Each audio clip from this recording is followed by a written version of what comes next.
Fair Catch Kick, the 15-minute fantasy football podcast. I'm Paul Stoltz, former professional kicker who spent way too much time in the offensive film room. And I'm Anthony LaFriere, an award-winning sports reporter who won cash this weekend thanks to Paul's recommendation. Dude, we have been on fire on the daily fantasy recommendations. I think, are we up to 5 out of 6 weeks where our listeners have won money based on our recommended lineup of the week? And the sheer amount of cash this weekend is absurd. It's wild. We had somebody win $7,500. One of our listeners won $7,500. Another listener won $800. Anthony won money. And I personally put in a $3 entry for the Monday Night Showdown and won $600 last night. $3 entry. So if you are in the playoffs, great. That's what we're going to spend most of our time talking about. If not, then we're going to hit a lot of daily fantasy later on. At FCK Podcast, on Twitter, on Instagram.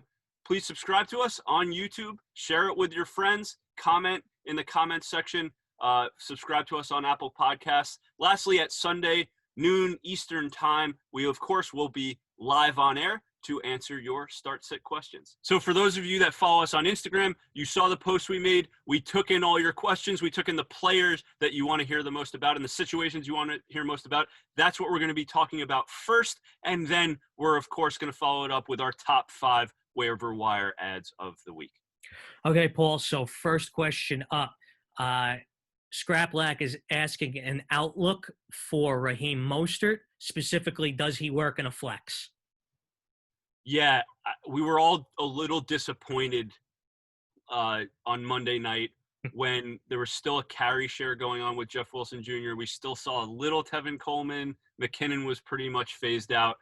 I strongly believe that Mostert will see 15 touches from here on out. I think they've just been working him in a little bit, and they went down early, so they got away from the run. I don't think that'll happen moving forward. Count Mostert in for 15 touches. I agree with you. All right, Ant. We get a lot of questions during the playoffs about streaming defenses. Have you given that any thought yet? Any defenses you'd really like to focus in on? Yeah, I certainly have, because this is a great time of year to stream defense. Right off the bat, let's talk about the Washington Generics. They had a really strong showing on Monday late afternoon. They also get the Niners next week. That's a pretty nice matchup because they're kind of still working their way back. Arizona, they play the Giants this weekend. When they're hot, they're real good. Panthers get Denver. Denver's offense is a mess. And here's, if you're really desperate and want to take a flyer, Dallas and Cincinnati play each other. Both offenses don't look that good right now. If you're really desperate, worth a shot.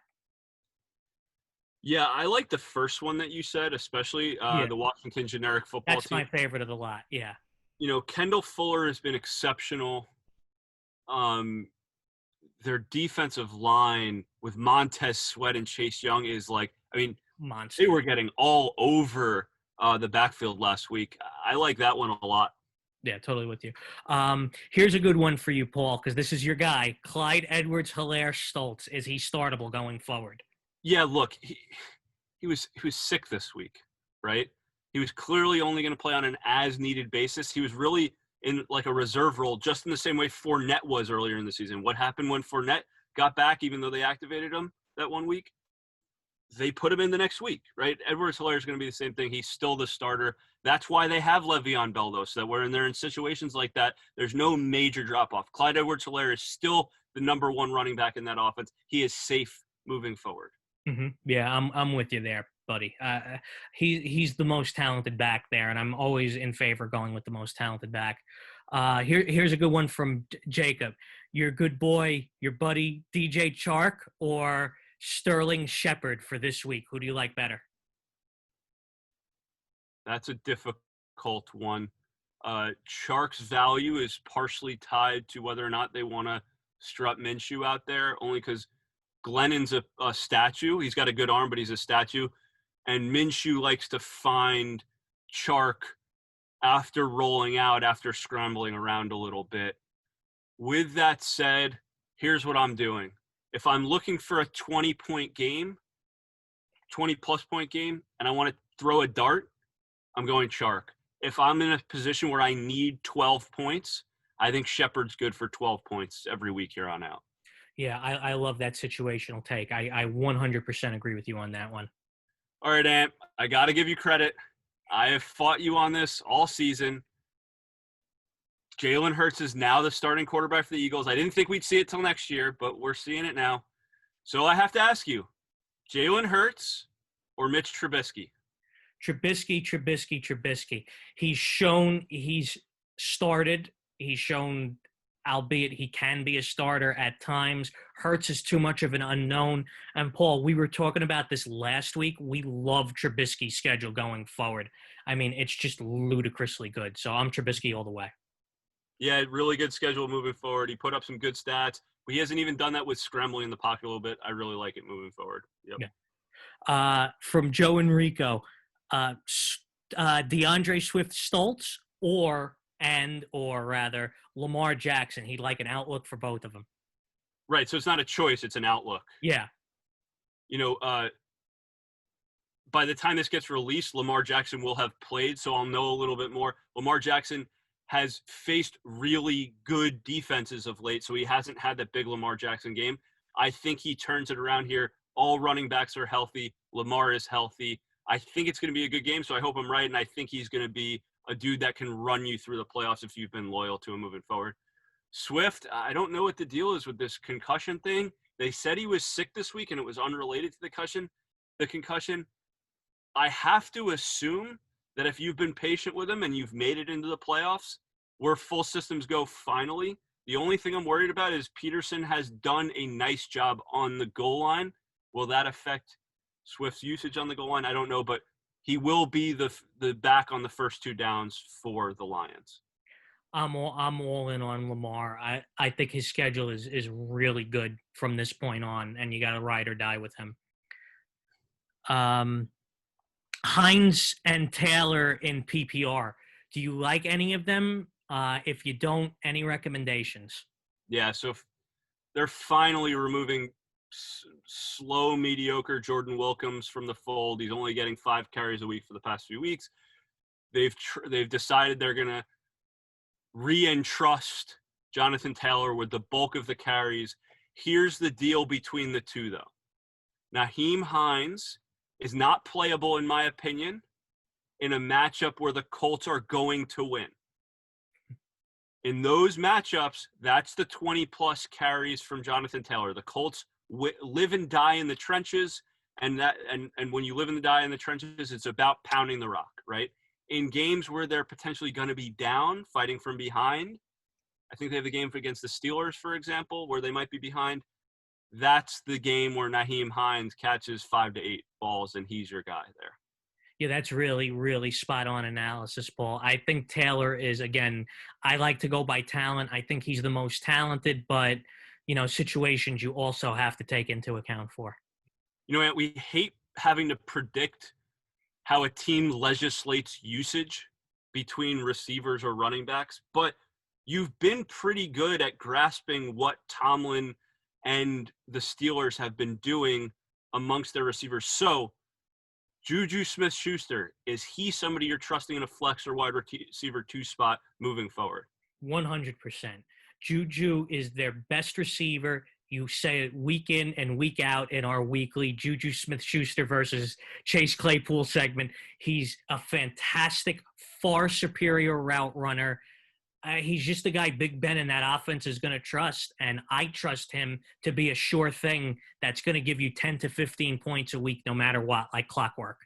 Yeah, look, Deontay Johnson's getting more targets, right? Claypool's getting more in the red zone and more deep shots, but if you're in a PPR league, Juju is your safest play still. Yeah, that's a great point. I forgot to mention PPR. Well said, Paul. And then last question here.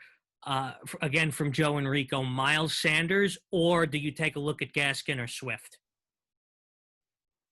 My answer changes based on if it's PPR or not.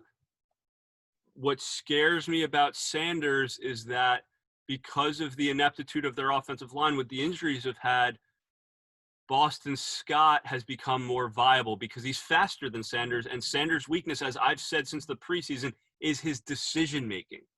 So I'm not as comfortable, actually, with Sanders as I would be with Myles Gaskin or Swift. Swift is my number 1. Gaskin is 2 in a PPR only.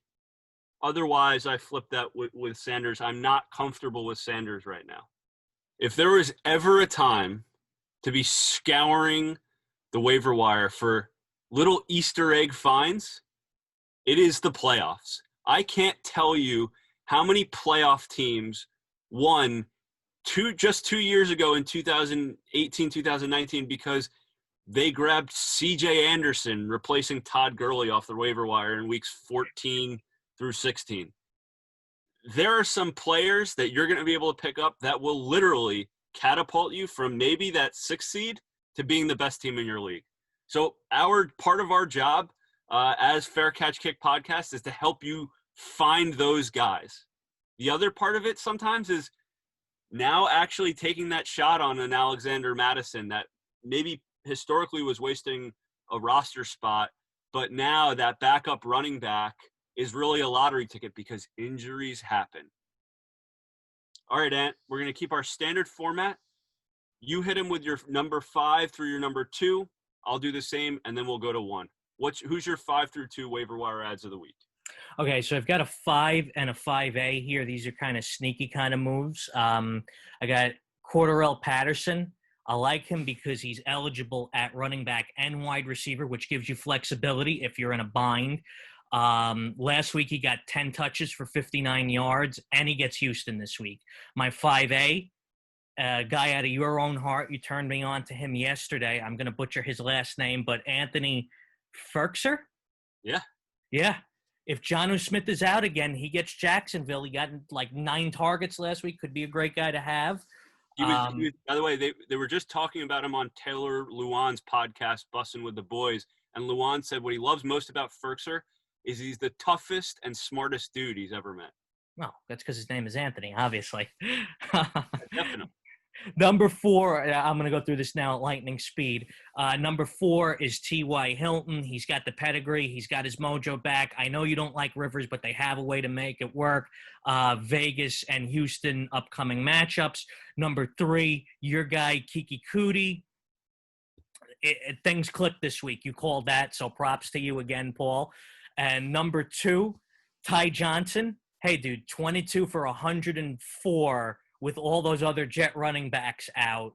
2 catches for 13 yards, and he gets Seattle next weekend, who anybody can run on. Yeah, you're going to find we're very, very, very much on the same page this week. So I'm going to run into it and save my analysis for when I announce him. Really, the only big difference we have here is I have Jeff Wilson Jr. at number 5. What we saw during tonight's game against San Francisco and Buffalo was that they're putting Jeff Wilson Jr. They're putting Jeff Wilson Jr. in for his own series. They trust him enough on the goal line. He had 2 goal line carries that got stopped at the half-yard line maybe. We are one Raheem Mostert injury away from him being the number 1 because Tevin Coleman is active and so is Jerick McKinnon. And Jeff Wilson Jr. is the only non-Mostert guy really getting looks today. My number 4 is Kiki Kuti. Again, he's a product of that offense. It is a matchup-friendly play for you when you want to make that call. Hit us up, DM us. We'll let you know when we think it's the right time to play Kiki Kuti. Number 3 is T.Y. Hilton, a guy that was on my do not touch list. I called a bad season for him because he's a deep route runner guy, double moves, intermediate, up the seam, and that doesn't flow with what Rivers likes to do. And the difference this week, Ant, was that Hilton was running short, crisp routes, timing stuff with Rivers, who was just flinging it to him, and T.Y. did a great job there. My number 2 is also Ty Johnson. Ty Johnson is a guy who was with the Lions previously. I don't remember if it was this year or last year, but he's that C.J. Anderson type back that when somebody gets an opportunity, right, like Ty Johnson did with the Jets, he catches passes, he's versatile, he's an okay blocker, and he gets carries. So Ty Johnson, go for it. Wow, Paul, great minds do think alike. One thing I was surprised about was that you put Hilton on your list. I know you're not the biggest Hilton fan because of the quarterback situation there. Yeah, look, it's a situational thing, right? And I think I defended that a little bit, and why I have Hilton on there finally is because it's an adaptation that they clearly made this week that they hadn't previously made, of TY being the focal point of short routes, having Pittman mix in some long stuff and some intermediate stuff, and having TY go across the center. And it's a different offensive mindset that they're playing with T.Y. Hilton at the moment. All right, Ant, who is your number one? I wonder if we have the same guy. We absolutely have the same guy. Okay. Jalen Hurts. It is not Jalen Hurts. No, it's not Jalen Hurts. Okay. I am having so much fun this week with Wentz on the bench. Get Elf on the shelf. No, it's Cam Akers. Okay. Yeah, we did. I figured we would. Yeah, Dude, I'll let you have at it first. He's the most talented back in LA, and as they're pretty much your second favorite team, you love the Rams, and you were texting me all through the game, Cam Akers carry share, Cam Akers carry share. Yep. It's there now, and listen to your playoff matchups. New England, New York Jets, and Seattle. Dude, this is the guy that you could add and be your playoff MVP. Yeah, so just to solidify it for everybody, it ended up being 21 carries. So this is the first time since Darrell Henderson, maybe week 6, that we've seen a true leader in the clubhouse in that situation. You and I believe, have been saying it for weeks that eventually McVay wants Cam Akers to be the starter, and we're seeing it now. Again, Cam Akers versus the other two. You have Darrell Henderson as a speed guy. You have Malcolm Brown as like a versatile banger, right? But lacks that burst. And Cam Akers is a violent runner who can do many different things. He is a guy worth picking up. I'm not saying start him next week. Let's make sure he is the guy, which I think he is. Yeah. But this is a player that could be dominant coming down the pipe here. Yeah, again, Jets in Seattle in your semifinal and your final matchups, that's a guy that could give you 25 points each of those weeks and win you a championship off the wire. Mm-hmm. Absolutely. By the way, my C.J. Anderson analogy, not that Todd Gurley got hurt and went in, but C.J. Anderson was the Rams running back late in the season. The Rams do like to get away from the pass a little bit and pound the rock to keep their receivers ready to go. Lastly, for those of you that are still looking for some football action, maybe you're out of the playoffs, maybe you're still in the playoffs, want a little more, we are going to be doing some more DraftKings and daily fantasy work for you guys. We have been winning, dude, me and you both, and everybody that's listened to us, we've just been winning money. A lot of it. One of our guys won $800 this weekend, another one $7,500. I mean, we'd love to help you guys out. We've got this thing down to a science, and let's see how we roll on it. The science of listening to Paul in DFS. Fair enough. Thank you guys so much for tuning in. Hit us up with questions all week. DM us, whatever you need to do. We are here to help you win your championships. Shout us out. Share our stuff if you can. We certainly appreciate whatever you can do to help us out. Lastly, at FCK Podcast on Instagram, on Twitter. Thank you guys for listening to us. Hope you're in the playoffs. And hit that subscribe button. Comment on our page.